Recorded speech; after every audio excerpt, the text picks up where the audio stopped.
गायन्ति यमसामगाः ध्यानवस्थितद्गतेन मनसा पश्यन्ति यमयोगिनो यस्यान्तन्न विदुःसुरासुरगणाः देवाय तस्मै नमः देवाय तस्मै नमः पांडुरंगा करू प्रथम नमः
बाबाजी सद्गुरु दास तुका ओम ब्रह्मानंदम परमसुखदम केवलम ज्ञानमूर्ति द्वंद्वातीतं गगनसदृशं तत्त्वमस्यादिलक्षणम् एकं नित्यविमलमचलं सर्वादि साक्षिभूतं भावार्थितं त्रिगुणरहितं सद्गुरुं तं नमामि वसुदेवसुतं देवं कंसचाणूरमर्दनं देवकी परमानन्दं कृष्णं वन्दे जगद्गुरु वक्रतुंड महाकाय सूर्यकोटी समप्रभ निर्विघ्नं कुर्मे देव सर्वकार्येषु सर्वदा आता माझ्या भावा अंतराय नको देवा आले भागा ते करीतो तुझे नाम विचारतो विठ्ठल विठ्ठल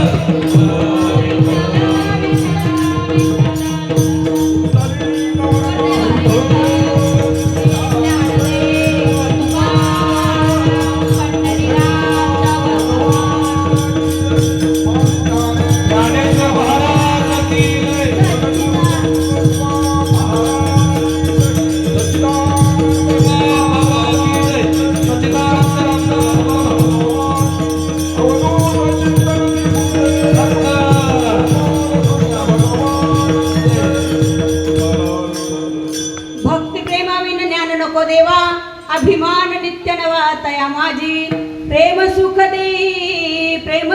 देई प्रेमाविन नाही समाधान प्रस्तुत प्राप्त प्रसंगी सेवेसाठी घेतलेला अभंग आता परिहार द्यायचं म्हटलं तर असा की आई साहेबांचा 79वा अभिष्ट चिंतन सोहळा आईला आनंद केव्हा होतो जेव्हा मुलाच्या कर्तृत्वाचा सुगंध तिच्यापर्यंत येतो तेव्हा तिला डबल आयुष्य मिळतं आहे का नाही तिचं आयुष्य वाढतं त्यामुळे आपण सांगायची काही गरज नाही इथं जर विचार केला तर दातृत्व दानत्व कर्तृत्व आणि आता वक्तृत्वही मी पाहिलंय आहे का नाही जिथं एकत्र आलं ते आमचे गोते भाऊ आणि आज इथं आलोय कशासाठी तर त्या प्रेमानिमित्त चालू आहे का नाही वारीमध्ये एकमेकांना प्रेम देणं आणि घेणं या वारीमधला आनंद आणि त्या आनंदानिमित्त आम्ही या गोतीभाऊंच्या इथं आलो वारीतला आनंद आणि वारीतलं दातृत्व फक्त वारीतच पाहावं आहे का नाही हे सांगायची गरज नाही आणि त्यांना सांगायलेलंही आवडणार नाही म्हणून आपण डायरेक्ट अभंगाकडे यायचं विठ्ठल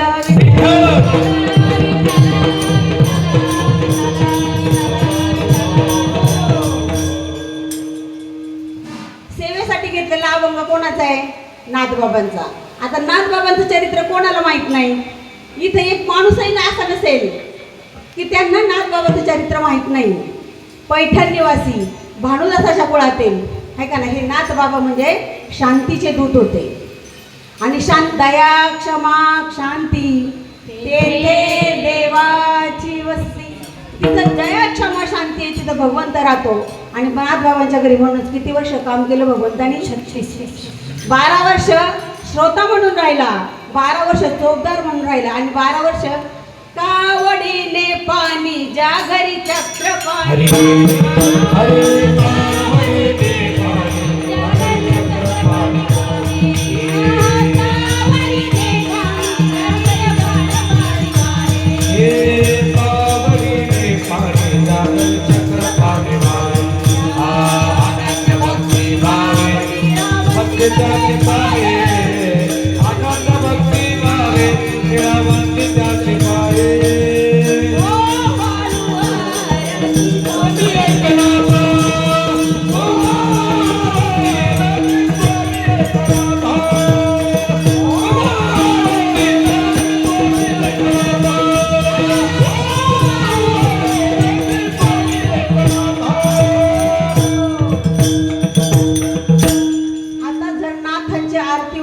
भगवंत 36 वर्ष नाथांच्या घरी राहिला.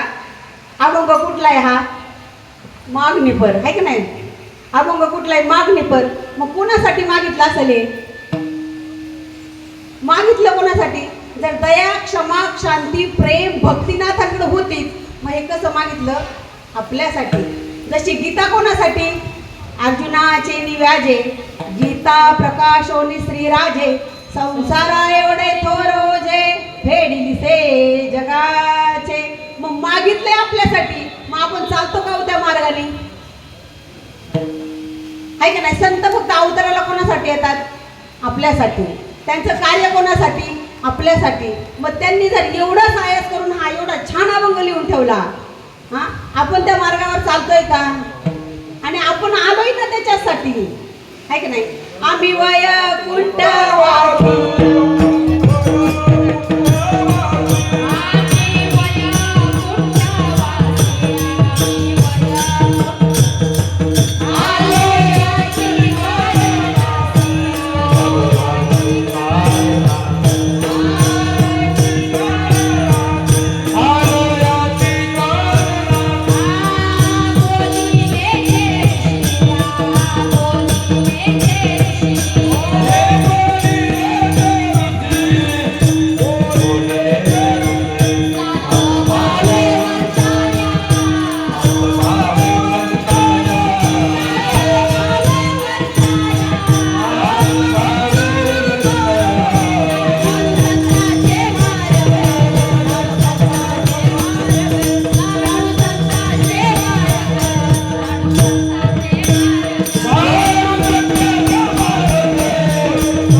भावे. मग ऋषींनी संतांनी देवाकडे काय मागितलं? ऋषींनी संतांनी देवाकडे काय मागितलं? बरं, मागण्याचा अधिकार कोणाला आहे? फक्त 2 माणसाला. कोणाला? जो त्याची सेवा करतो त्याला आणि जो संबंधात येतो तो. हे दोन्ही अधिकार नाथबाबांकडे होते. काय? नाथबाबा सेवा करत होते म्हणून श्रीखंड 36 वर्ष त्यांच्या घरी राहिला. आणि भगवंताला देवसंत काय म्हणतात?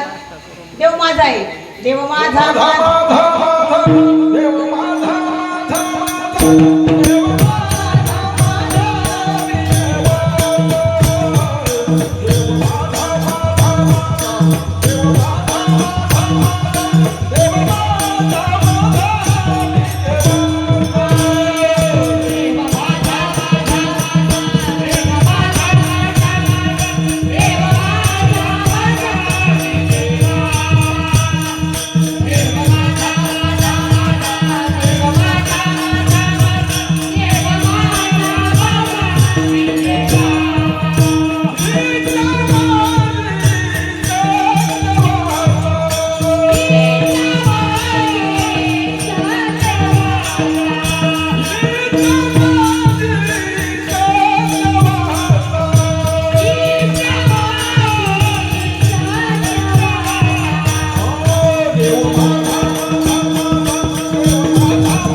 म्हणणं आहे तुमचं? खरं आहे ना पाटील बाबा, गोरक्षाही सगळे बाबा, देवाने जबरदस्ती केली का नाही केली? नामाचा तुका आणि ज्ञानाचा वैष्णव. मग ज्ञानोबारायांची परंपरा नाथबाबांनी चालवली आहे का नाही? ज्ञानोबारायांची परंपरा नाथबाबांनी चालवली आणि त्या परंपरेनुसार वारी केली. पैठण क्षेत्रापासून तर पंढरपुरापर्यंत नाथबाबांनी वारी करत आले, वारी केली, पंढरपूरला आले.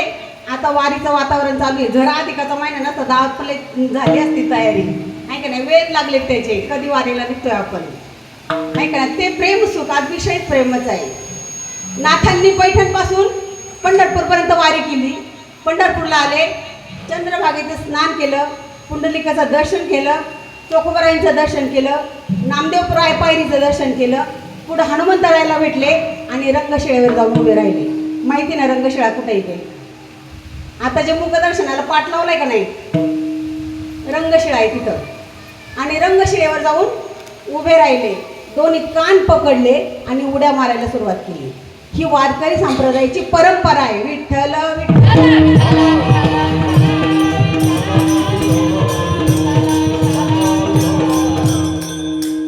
दोन्ही कान पकडले, उड्या मारल्या आणि सरळ पांडुरंगापर्यंत चालत गेले. पहिलं आलिंगन आणि नंतर पायाचं म्हणजे पददर्शन असतं. भगवंतांना नाथबाबांनी आलिंगन दिलं आणि पायाला वाकणार तोच विटेवरनं भगवंत खाली आला. का तर भक्ताच्या भक्तीने भगवंत वाकलेला आहे का नाही? नाथबाबांची भक्ती एवढी होती की भगवंत नाथबाबांना भेटायला खाली आले आणि नाथबाबांना म्हणायला लागले, अरे नाथा, तू पैठणपासून इथपर्यंत वारी करत आला, ऊन तहान सगळं काही सोसलं आणि माझ्यापर्यंत आला, मग माझं काय कर्तव्य आहे? तर तुला काहीतरी द्यायला पाहिजे, तू काहीतरी माग आहे का नाही? तू नाथबाबा म्हटले, मला काही नको, मला माहिती आहे तुझा खेळ कसा येते आहे का नाही? तू शेवटची परीक्षा सगळ्यांची पाहतो, एवढं उदाहरण मोठं द्यायला आपल्याकडे वेळ नाही, फक्त 15 मिनिटं आहेत. विठ्ठल विठ्ठल.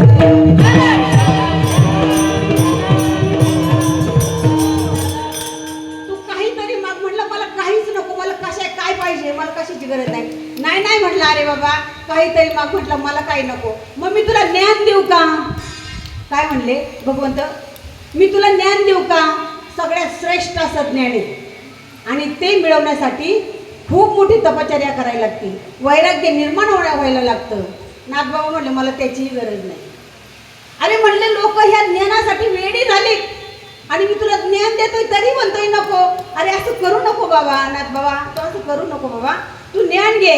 मग त्यावेळी नाथबाबा म्हणले, तुला द्यायचंयच ना मला ज्ञान, तुला मला ज्ञान द्यायचंय ना, मग तसं ज्ञान नको देऊ. अभंगाचं पहिलं चरण. भक्ती प्रेमा विना ज्ञान नको दे.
देवाने बळजबरी केली?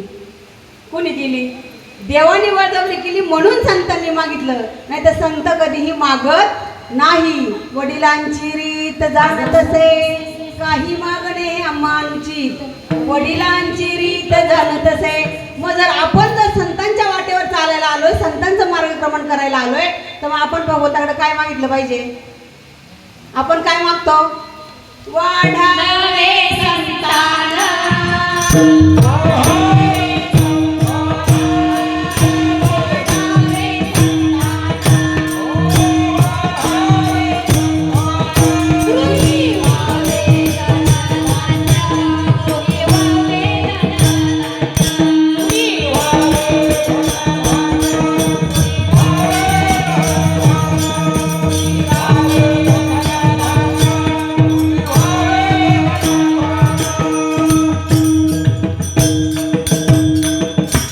चालतोय का आपण संतांच्या मार्गावर?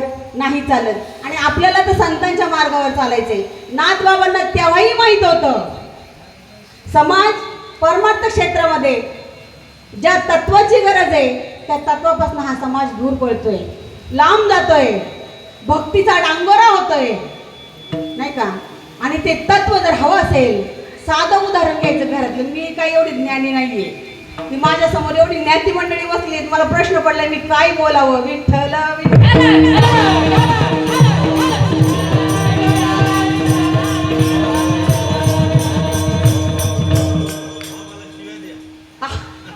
बाबा म्हणायचे तसे गोरक्षेठ म्हणून आम्हाला शिवे द्या. नाही, असं होणार नाही, कारण सद्गुरूंनी जोपासलेले तत्व आपल्या तुमच्यापर्यंत आलेलं आहे. मग विचार जर केला तर समाज ज्या तत्वाची गरज आहे त्या तत्वापासून लांब पळालाय, दूर होतोय. थोडासा अगदी साधा साधा विचार करायचा. मी साधी भाषा बोलणार आहे. आपल्या जवळ असलेली वस्तू, व्यक्ती आहे का नाही, जे काय आहे, पदार्थ, वस्तू असू द्या, व्यक्ती असू दे, पदार्थ असू द्या, त्या गोष्टीची मजा कधी येईल, आनंद कधी मिळेल? ज्यावेळी आपल्या जीवनामध्ये प्रेम निर्माण होईल तेव्हा त्या गोष्टीचा आनंद असेल, आहे का नाही? त्या गोष्टीचा आनंद केव्हा येतो?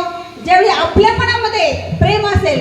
एखाद्या माणसाशी प्रेमाने बोललं तर तो आपल्या जवळ येणार आहे. त्याला हिडीस फिडीस केलं तर, आज गोते भाऊंच्या प्रेमामुळे आम्ही इथपर्यंत आलो का नाही आलो, आहे का नाही?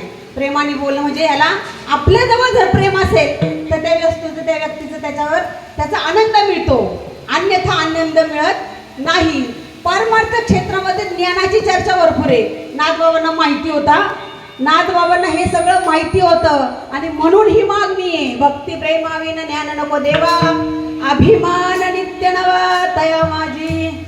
नाथबाबांना माहिती होतं की ज्ञानाची चर्चा भरपूर आहे परमार्थ क्षेत्रामध्ये, आहे का नाही ग? कीर्तनकार, प्रवचनकार, कथाकार, भागवतकार, पत्रकार, चित्रकार, कथाकार, विद्वान, आहे का नाही? याला काय म्हणायचं? ज्ञान म्हणायचं. ज्ञान, याचे ज्ञान भरपूर आहे. हे सगळे कोण आहेत? कार आहेत, कार. मी पण आले त्याच्यात, कारण मी इथं उभे राहिले ना कीर्तनकार म्हणून. मग मी वेगळी चित्रकार, पत्रकार, कथाकार, कीर्तनकार, भागवतकार, आहे का नाही? अजून काय नाव आहे तो? प्रवचनकार पण झालं, संगीतकार, मृदंगवादक, आहे का नाही? हे सगळे कोण आहेत? कार आहेत, कार. आणि हे कार जर नष्ट करायचे असेल ना, हे कार, हे निर्विकार जर करायचे असेल ना, तर त्याला भक्तीचीच गरज आहे. विठ्ठल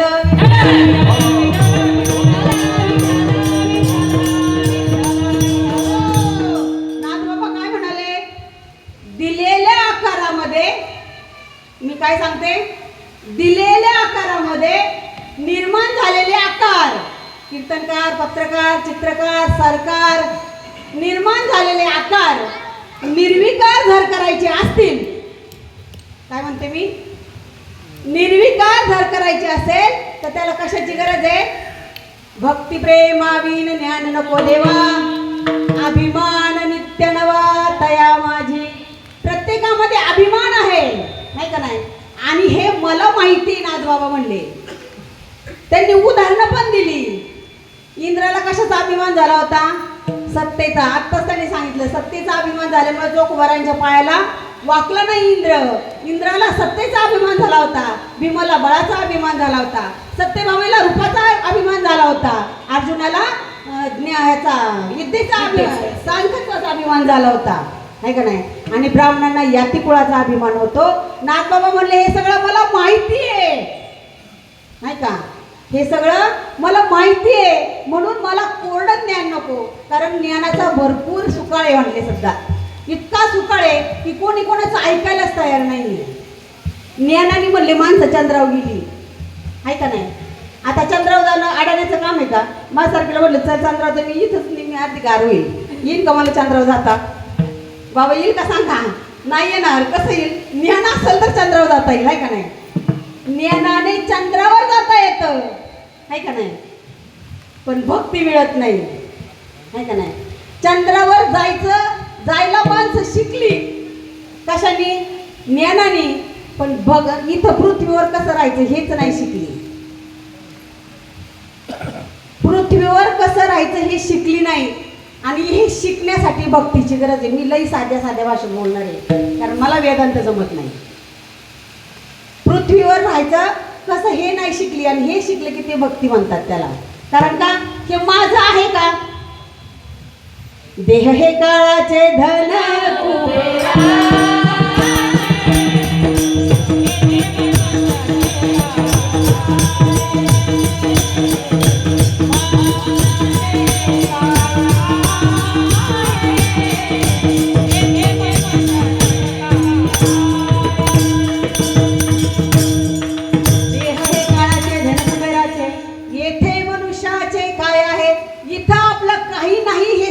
म्हणजे भक्ती, आहे का नाही.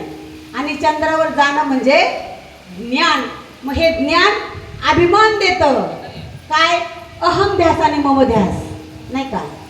मी कोण आहे, कीर्तनकार आहे, मी कोण आहे, प्रवचनकार आहे, मी कोण आहे, अमुक अमुक आहे का नाही.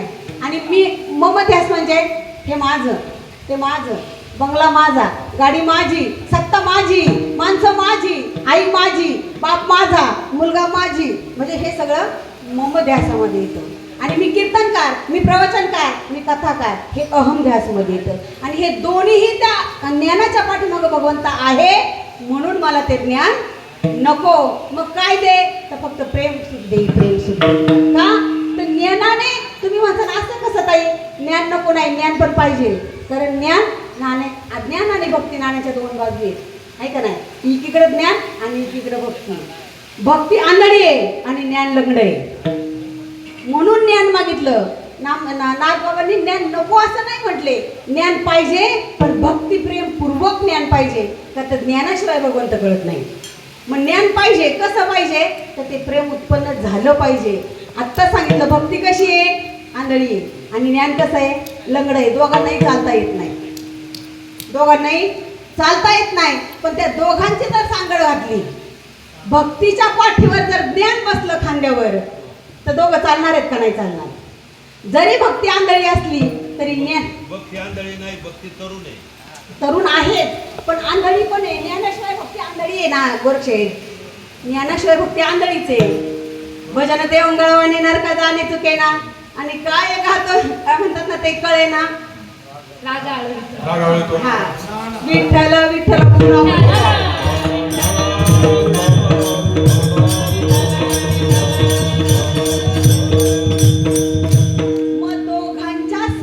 भगवंतापर्यंत जाता येतं. म्हणून भक्ती आणि ज्ञानाची सांगड नागबाबांनी घातली. बरं, दोघांच्या सान्निध्यापर्यंत जाता येतं. तुम्ही म्हणता ना आता नुसती भक्ती असली तर काय होईल, ज्ञानासाठी खूप त्रास आहे. त्याला वैराग्य असावं लागतं, तपश्चर्या करावी लागते, रात्रंदिवस अभ्यास करावा लागतो, गीता वाचायला लागते, भागवत वाचायला लागतात, एवढी पुराण आहे ती सगळी हे करायला लागतात. म्हणून नुसत्या भक्तीवर भगवंत प्राप्त होणार नाही का, असाही एखाद्याला प्रश्न निर्माण होईल ना. होणार ना, नुसत्या भक्तीवर प्राप्त होणार आहे. आता याचं उदाहरण द्यायचं झालं तर नामदेव राय, सरळ उदाहरण आहे का नाही. वयाच्या 5 वर्षी भगवंताच्या घरी आंघोळीला आला ना, 6व्या वर्षी नैवेद्य खाऊ घातला ना, म्हणजे नुसत्या भक्तीने भगवंत प्राप्त होतो, नाही असं नाही. हा, नुसत्या भक्तीने प्राप्त होतो, तो तुमची कामं करेल, तुमच्याबरोबर जेवण करेल, तुमच्याबरोबर आंघोळ करेल, परंतु त्याचं स्वरूप कळणार नाही. म्हणून ज्ञानाची गरज आहे का नाही? त्याचं कारण भगवंताचं स्वरूप कसं आहे? ब्रह्म दिसे